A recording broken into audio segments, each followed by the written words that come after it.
안녕하십니까. 오늘은 그 기억과 자아에 관하여 말씀드려 보도록 하겠습니다. 자아가 뭐냐라고 얘기하는 것은 여러 가지로 이야기할 수 있지만 딱 한 가지만 들으라 하면은 기억과 관련된다 이렇게 이야기를 할 수 있겠습니다. 기억을 잃어버리면 내가 누군지 알 수가 없잖아요. 그러니까 자아는 기억과 분리할 수 없다 이렇게 이야기를 할 수 있겠습니다. 그런데 인생이라고 하는 것이 결국은 이제 낮이 있고 밤이 있듯이 세상의 모든 것은 대칭적인 것 같습니다. 그래서 우리는 어려서 성장하고 그 다음에 나이 들어서 늙고 뭐 이런 거잖아요. 태어나고 죽고 대칭적이죠. 그래서 이제 모든 것은 이제 표준적으로 보면 정규 분포를 따른다 이렇게 이야기를 할 수 있겠습니다. 그럼 우리의 기억과 자아는 강해지기만 하느냐, 약해질 수도 있잖아요. 없어질 수도 있잖아요. 그래서 이것을 정규 분포를 따라서 생각을 해보면 우리가 이제 태어나서 성장하고 청소년기까지 보통 이제 자아가 형성되고 확립되는 시기다 이렇게 이야기를 하지 않습니까? 그러면 이 자아 형성기가 있으면 자아 해체기도 있겠죠. 그래서 이 자아 해체기를 얘기할 때 어떻게 되는가를 볼 수가 있겠습니다. 예상하자면 정반대로 대칭적으로 되겠다 이렇게 이야기를 할 수 있겠습니다. 자아 형성기에서는 이 신경세포들의 연결이 즉 시냅스 연결이 늘어난다는 거 아닙니까? 그죠? 그렇게 해서 신경세포가 많아지는 게 아니라 신경세포 간의 연결이 강화되는 것, 통로가 만들어지는 것, 이것이 이제 뇌가 발달한다 하는 것에 정의가 되겠고, 그 자아 형성기에서 시냅스가 형성된다는 것은 또 이제 뉴로사이언스 관점에서 보면 뭐가 되는가 하면 시간 개념하고 공간 개념 그리고 시간과 공간에서 이제 자기라고 하는 개념이 이렇게 연결이 된다 이렇게 이야기를 할 수가 있겠습니다. 그래서 보통 이걸 에피소드 기억이라고 그러는데 사건 기억이라고 얘기를 하는데요. 이 에피소드 기억이 이제 기억의 책장을 한 장씩 하나씩 늘 넘기고 그런 것들이 연결되면 그것이 미 스토리, 내 이야기가 되는 것이죠. 그러니까 나의 서사가 되는 것이고 그 서사가 곧 나라고 하는 자아를 의미한다. 이렇게 이야기를 할 수 있겠습니다. 그러니까 이 자아라고 하는 것은 시냅스 연결과 관련이 있고 연결이 안 되면은 내가 생각하는 자아라고 하는 것은 안 생기는 것이죠. 그래서 이제 이 자아 형성기가 인생에서 있고 그럼 그 반대쪽에 자아가 해체되는 시기도 있냐 아니면 그 자아를 가지고 죽냐 자아 해체되는 시기가 있다는 거죠. 뭐냐면 우리가 이제 나이가 들면 깜박깜박하고 기억이 흐려지지 않습니까?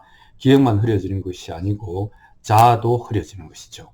그래서 그 시냅스 연결이 이제는 이제 나이가 들어서 좀 많이 나이가 들어서 늙으면 해체가 된다는 겁니다. 연결이 끊어진다는 겁니다.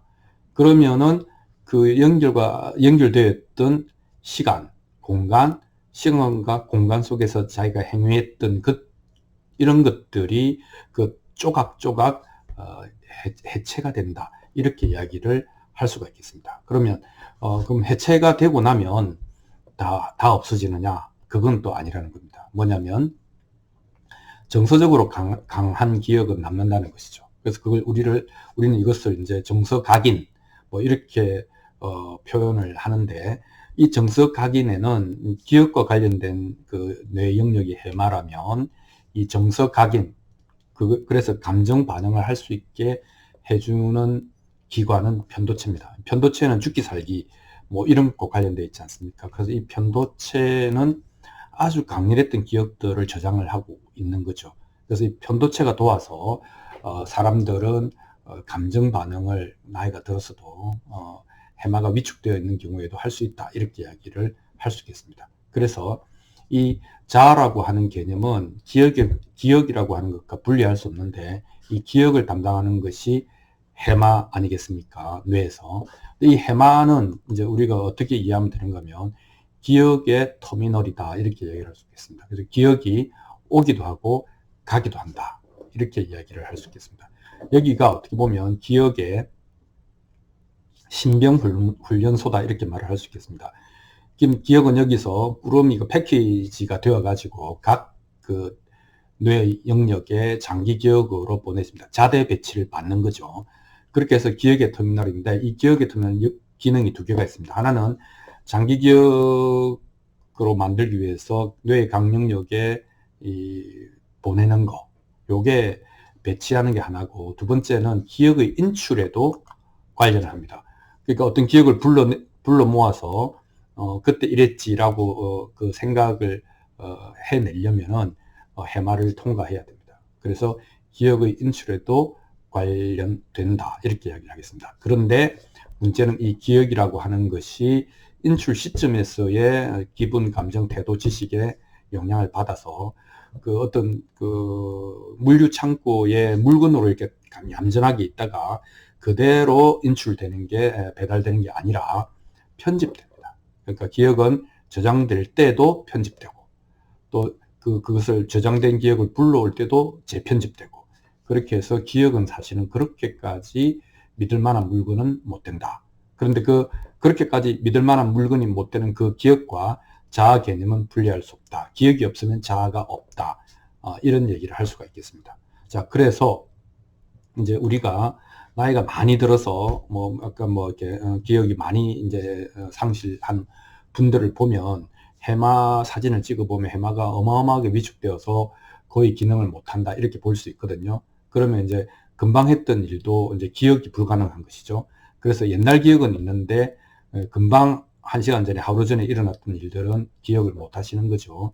그래서 이제 이 해마가 위축되거나, 또 이제 해마만 위축되는 게 아니고 뇌 영역의 여러 가지 이제 영역들이 이제 손상을 입으니까 거기에 기억되어 있던 장기 기억도 어떤 형태로든지 손상을 입는단 말이죠. 그러니까 터미널도 문제가 생겼고, 그 각각의 지역에 있는 기억들도 문제가 생겼을 때 그 보잘것없이 남은, 혹은 이렇게 이가 빠져서 완전하지 않은 몇 가지 기억들을 단서로 해서 그래도 그 자아관념을 구성하고 얘기를 하고 하는 게 뭐냐, 그 뭐 때문에 가능하냐, 그거는 전전두엽이 그런 일을 합니다. 그래서 그 편집 기능을 전전두엽이 부족한 것을 가지고 단서를 삼아서 만들어냅니다. 그렇게 해서 이제 재기억화라 그래야 될까요? 그 편집이죠. 예. 그래서 우리가 이제 기억과 관련된 것은 해마가 주축이지만 편도체의 감정, 그 다음에 기억 편집에 관여하는 전전두엽까지 해서, 물론 전 뇌가 관여하겠지만 이 세 가지가 굉장히 중요하다, 이렇게 이야기를 할 수 있겠습니다. 자, 우리가 청소년기를 지나서 청년기, 장년기 때 사회에 나와서 일을 하고 이제 인생을 열심히 살아가다 보면 이 해마가 확장이 되겠죠. 이 터미널의 처리 능력이 굉장히 커지는 것이죠.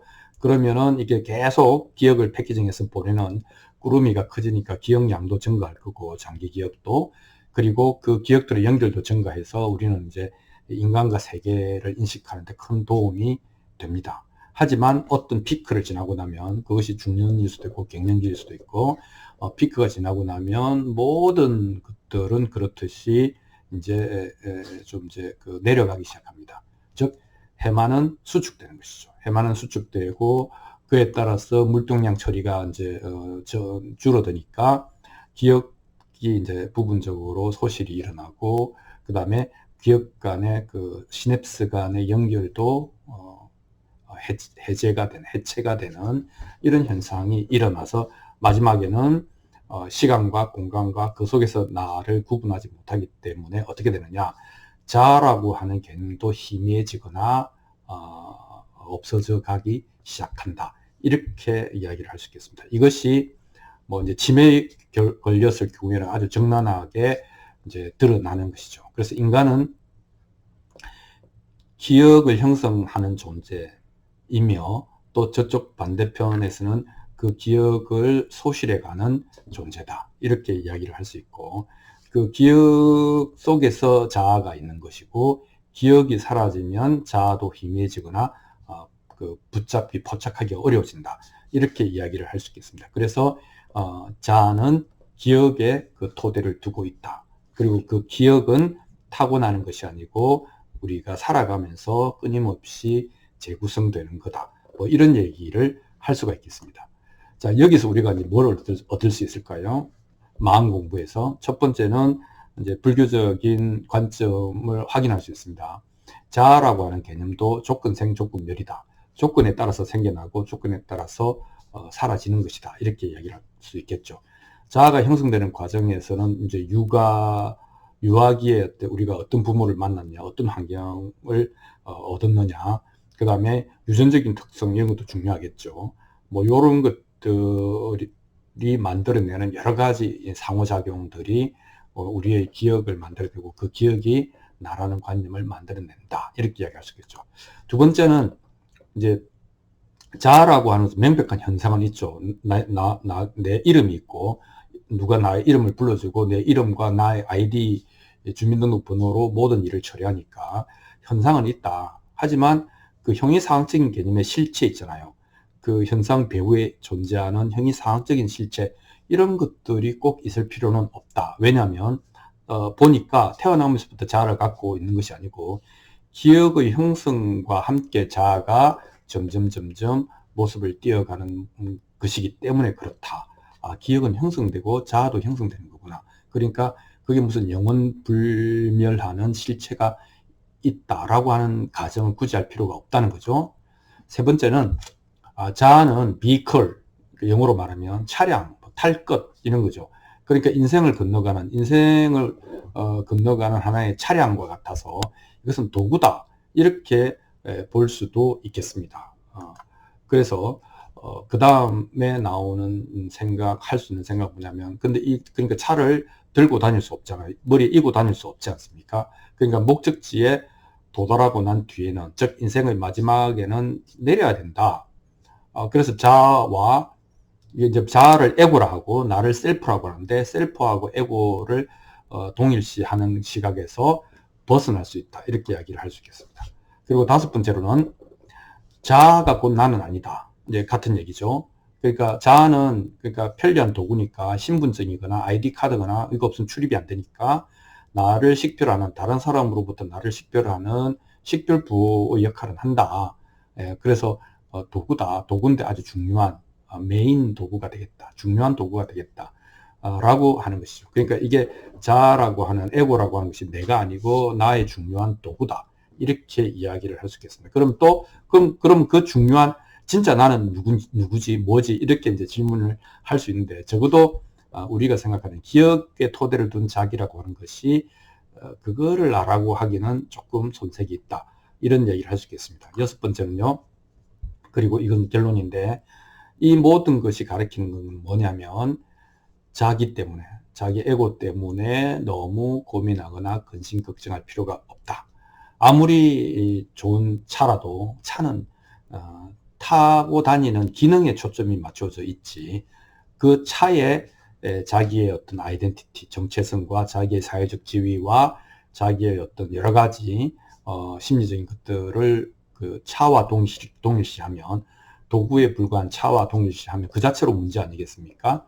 그래서 자아라고 하는 것, 에고라고 하는 것에 너무 동일시할 필요가 없고 또 그것 때문에 너무 그러므로 고민할 필요가 없다. 이런 결론을 이야기할 수 있겠습니다. 자, 오늘은 자아라고 하는 것은 기억의 토대를 두고 그 기억이라고 하는 것은 뇌과학적으로 보면 시냅스 연결, 시냅스 해체라고 하는 대칭적인 구조와 프로세스를 가지고 있다.